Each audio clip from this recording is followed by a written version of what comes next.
Hello my dear friends, कैसे हैं आप लोग। उम्मीद करती हूँ आप सब अच्छे होंगे।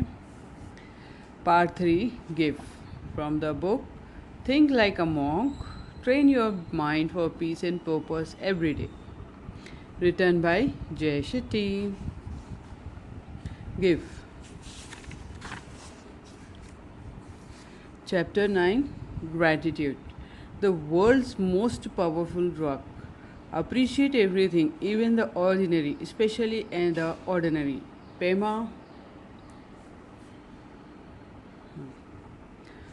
Once we have trained our mind to look inward, we are ready to look outward at how we interact with others in the world. Today, it is common to talk about amplifying gratitude in our lives. We are all blessed.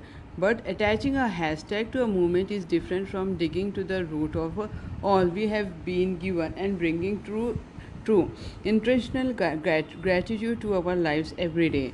Benedictine monk brother David Stendhal Rast defines gratitude as the feeling of appreciation that comes from when you recognize that something is valuable to you, which has nothing to do with its monetary worth. Words from a friend, a kind gesture, an opportunity, a lesson, a new pillow, a loved one's return to health. The memory of a blissful moment, a box of vegan chocolates, hint, hint. When you start your day with gratitude, you will be open to opportunities, not obstacles. You will be drawn to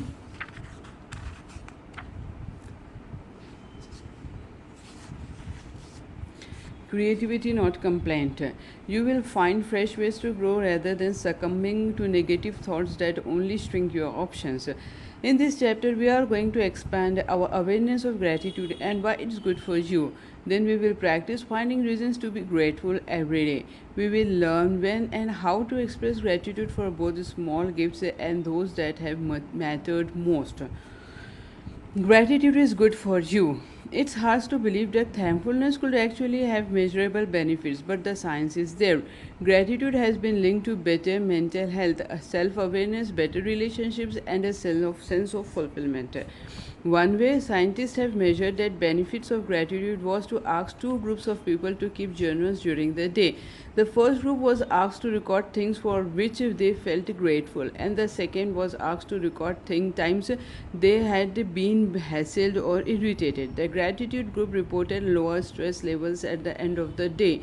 In another study, college students who complained that their minds were filled with racing thoughts and worries were told to spend 15 minutes about bed listing things for which they were grateful. Gratitude journaling reduced intrusive thoughts and helped participants sleep better. ये मैं try this दोस्तों shorts में डालूंगी, आप वहाँ से ज़रूर देख लीजिएगा. Gratitude and the mind. When the monkey mind, which amplifies negativity, tries to convince us that we are useless and worthless, the more reasonable monk mind counters by posting out that others have given us their name, energy, and love. They have made efforts on our behalf. Gratitude for their kindness is twinned with self-esteem, because if we are worthless, then that will make their generosity toward us worthless too. Gratitude also helps us overcome the bitterness and pain that we'll all carry with us. Try feeling jealous and grateful simultaneously. Hard to imagine, right? When you are present in gratitude, you can't be anywhere else. According to UCLA neuroscientist Alex Korb, we truly can't focus on positive and negative feelings at the same time. When we feel grateful, our brains release dopamine, the reward chemical, which makes us want to feel that way again. And we begin to make gratitude a habit, says Kolb. Once you start saying things to be grateful for, your brain starts looking for more things to be grateful for. It's a virtuous cycle. For years, researchers have shown that gratitude plays a major role in overcoming real trauma.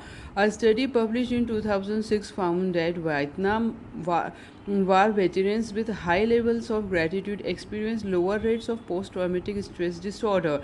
PTSD. If you have been through a breakup, if you have lost a loved one, if anything has hit you hard emotionally, gratitude is the answer. Gratitude has benefits not just for the mind but for the physical body. The toxic emotions that gratitude blocks contribute to widespread inflammation, which is a precursor to loads of chronic illnesses, including heart disease. Study shows that gratitude Study shows that grateful people not only feel healthier, they are also more likely to take part in healthy activities and seek care when they are ill. The health benefits of gratitude are so extensive that Dr. P. Murali Doreswamy, head of the Division of Biologic Psychology at Duke University Medical Center, told ABC News, if thankfulness were a drug, it will be the world's best selling product with a health maintenance indication for every major organ system. Everyday gratitude. If gratitude is good for you, then more gratitude must be better for you. So, let's talk about how to increase the gratitude in our daily lives. Monks try to be grateful for everything all the time, as the Sutta Pitaka, part of the Buddhist canon, advises monks, you should train yourselves thus. We will be grateful and thankful, and we will not overlook even the least favor done to us. One of my most memorable lessons in gratitude came days after I arrived at the ashram. A senior monk asked as new arrivals to write about an experience that we believe we didn't deserve. There is silence as we scribble in our notebooks. I pick an episode from my teenage years when one of my best friends betrayed me. After about 15 minutes, we share what we have written.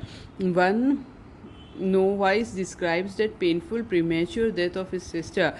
Others have written about accidents or injuries. Some discuss lost loves. When we are done, our teacher tells us that the experiences we have picked are all valid, but he points out the fact that all of us have selected negative scenarios. Not one of us has written about a wonderful thing that came to us by good fortune or kindness rather than through our own efforts. A wonderful thing that we didn't deserve. We are in the habit of thinking that we don't deserve misfortune, but that we do deserve whatever blessings have come our way. Now the class takes the time to consider our good fortune, the luck of being born into a family with the resources to care for us. People who have invested more in us than we have invested in ourselves, opportunities that have made a difference in our lives. We also easily miss the chance to recognize what has been given to us, to feel and express gratitude. This exercise transported me to the first time I felt grateful for the life I had till then taken for granted. I first visited India with my parents when I was around 9 years old. In a taxi on our way back to the hotel, we stopped at a red light. Out the window, I saw the legs of a girl, probably the same age as me. The rest of her was bent over deep into a trash can. It looked like she was trying to find something, most likely food.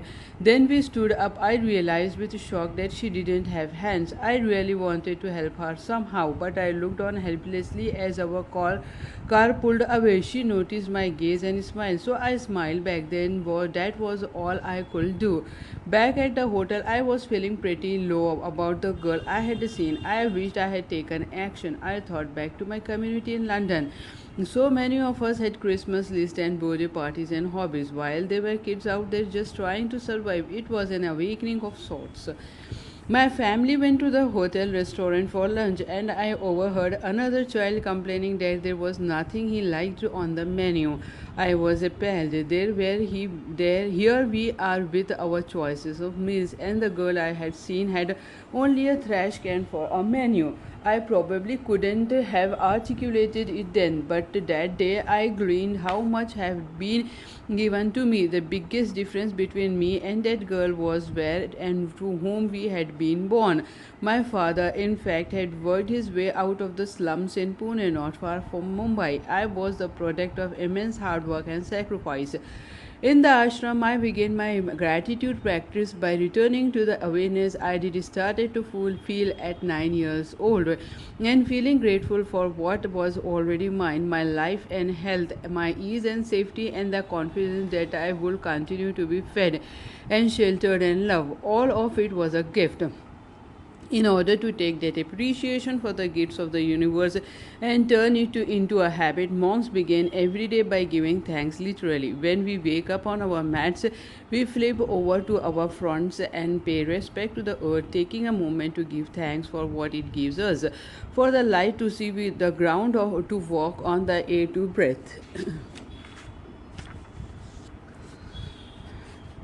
ये try this मैं दोस्तों उसमें shorts में डालूंगी, आप वहाँ से ज़रूर देखिएगा और ट्राई कीजिए. Ancient timeless gratitude practices have arisen all around the world. Among Native Americans, traditions of Thanksgiving abound. In one ritual observance described by Buddhist scholar and environmental activist Joanna Massey, Onondaga children gather from a daily morning assembly to start their school day with an offering of gratitude. Our teacher begins, "Let us gather our minds as one and give thanks to our eldest brother, the sun, who rises each day to bring life so we can see each other's faces and warmth for the seeds to grow." Similarly, the Mohawk people say a prayer which offers gratitude for people, earth, mother, the waters, the fish, the plants, the food plants, the medicine herbs, the animals, the trees, the birds, the four winds, grandfather thunder, eldest brother the sun, grandmother moon, the stars, the enlightened teachers, and the creator. Imagine what the world might be like if we are all started our day giving thanks for the most basic and essential gifts of life all around us. ये short मैं इसमें डालूंगी, shorts में डालूंगी, आप वहाँ से ज़रूर देखिएगा. The practice of gratitude. Making gratitude part of our daily routine is an easy part, but here's my ask, and it's not small. I want you to be grateful in all times and circumstances. Even if your life isn't perfect, build your gratitude like a muscle. If you train it now, it will only strengthen over time. Gratitude is how we transform that what Zen master Roshi Joan Halifax calls the mind of poverty. She explains that this mindset has nothing to do with material poverty. When we are caught in the mind of poverty, we focus on what we are lacking. We feel we don't deserve love and we ignore all that we have been given. The conscious practice of gratitude is the way out of the poverty mentality that erodes our gratitude and with it our integrity. Brian Acton exemplifies with his conscious practice of gratitude. He had worked at Yahoo for 11 years when he applied for a job at Twitter, but even though he was quite good at what he did, he was rejected. When he received the news, he tweeted, "Got denied by Twitter HQ, that's okay." Would have been a long commute. He next applied for a job at Facebook. Soon after, he tweeted, "Facebook turned me down." It was a great opportunity to connect with some fantastic people looking forward to life's next adventure. He didn't hesitate to post his failures on social media and never expressed anything about gratitude for the opportunities. After these setbacks, he ended up working on an app in his personal time. 5 years later, Facebook bought WhatsApp, the app Brian Acton confounded for $19 billion.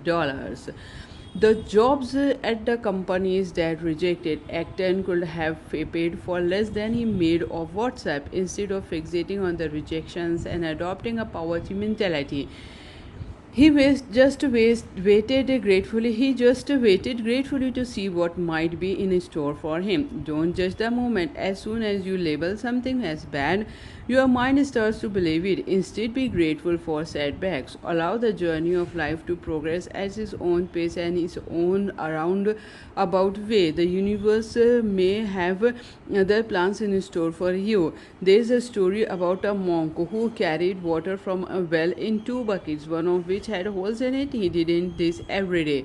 He did this every day without repairing the bucket. One day, a passerby asked him why he continued to carry the leaky bucket. The monk pointed out that the side of the path where he carried the full bucket was barren, but on the other side of the path where the bucket had leaked, beautiful flowers had flourished. My imperfection has brought beauty to those around me, he said. Helen Keller, who became deaf and blind as a toddler after an unidentified illness, wrote, "When one door of happiness closes, another opens, but often we look so long at the closed door and that we do not see the one which has been opened for us. When something doesn't go your way, say to yourself, there's more for me out there. That's all. You don't have to think, I am so grateful I lost my job. When you say this is what I wanted, this was the only answer, all the energy goes to this. When you say this didn't work out, but there is more about that, the energy shifts to a future full of possibility. The more open you are to possible outcomes, the more you can make gratitude to go response. Brother David Stendhal Rast says, people usually think that gratitude is saying thank you, as if there were the most important aspect of it. The most important aspect of the practice of gratitude, grateful living, is trust in life. To live that way is what I call grateful living, because then you receive every moment as a gift. This is when you stop long enough to ask yourself, what's the opportunity in this moment? You look for it and then take advantage of that opportunity. It's as simple as that. If your boss gives you feedback that you don't agree with, pause before reacting. Take a moment to think, what can I learn from this moment? Then look for gratitude. Maybe you can be grateful that your boss is trying to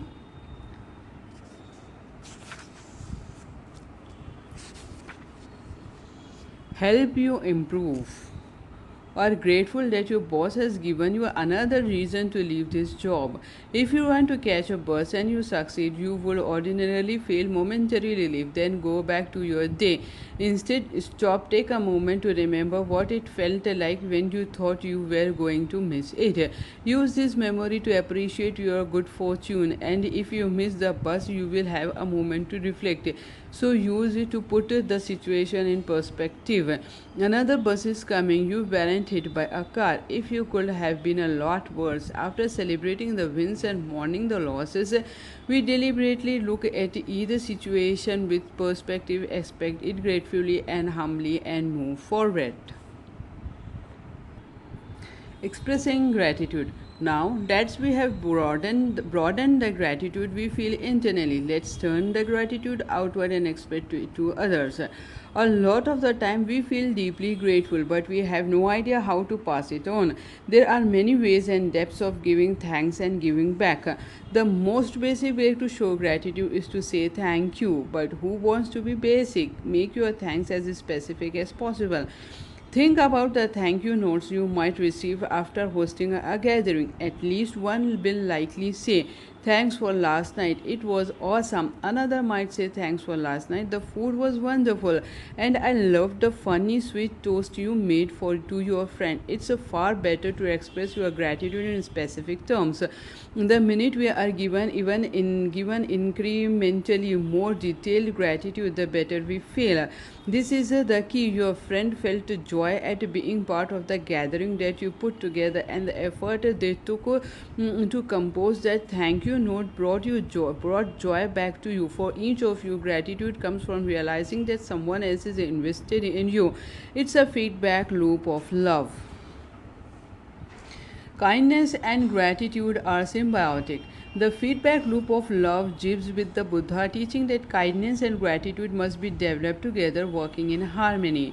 Kindness is as easy and as hard as this: genuinely wanting something good for someone else, thinking about what would benefit them and putting effort into giving them that benefit. If you have ever made a sacrifice for someone else's benefit, you can easily recognize the effect and energy someone else gives to you. That is to say, your own acts of kindness teach you what it makes to be kind. So your own kindness enables you to feel truly grateful. So kindness teaches gratitude. This is what is happening in the microcosm of the thoughtful thank you note. The kindness of your dinner party inspired your friend's gratitude. The gratitude inspired her kindness to you. Kindness and the gratitude that follows has a ripple effect. Pema children advises be kinder to yourself and then let your kindness flood the world. In our daily encounters, we want other people to be kind, compassionate, and giving toward us. Who wouldn't? But the best way to attract these qualities into your life is to develop them ourselves. Studies have long shown that gratitude's behavior and even health are contagious within our social networks. But what hadn't been clear was whether it is true simply because we tend to be friends with people who are like us. So, two researchers from Harvard and the University of California, San Diego set out to find out whether kindness is contagious among people who didn't know each other. They set up a game where they arranged strangers into groups of 4 and gave each person 20 credits. Each player was instructed to decide in private how many credits to keep for themselves and how many to contribute to a common pot that at the end of the round would be divided evenly among the players. At the end of each round, the players were shuffled, so they never knew from game to game who was generous, but they knew how generous others had been to the group. As the game went on, players who had been the recipients of generosity from teammates tended to give more of their own credits in future rounds. Kindness begin kindness.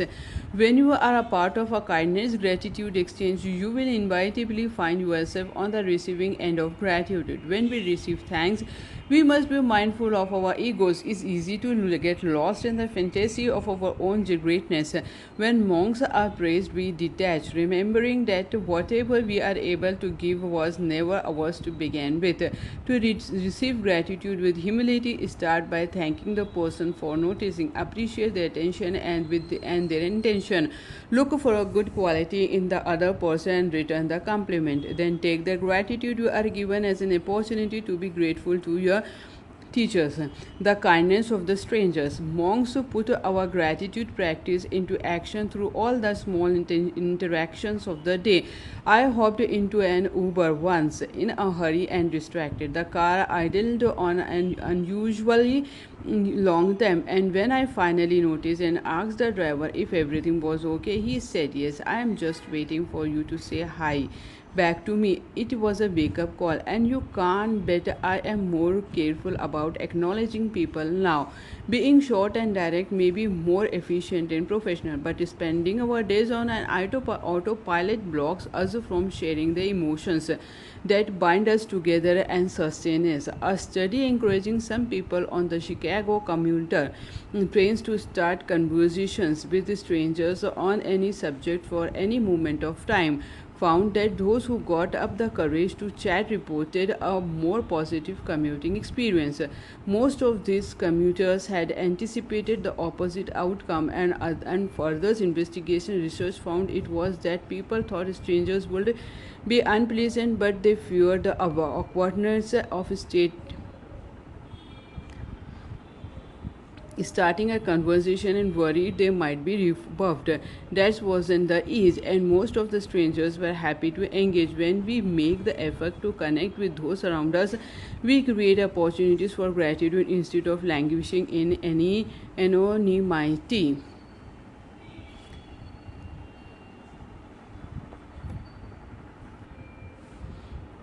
ये page से मैं next video में continue करूँगी. Bye for now दोस्तों.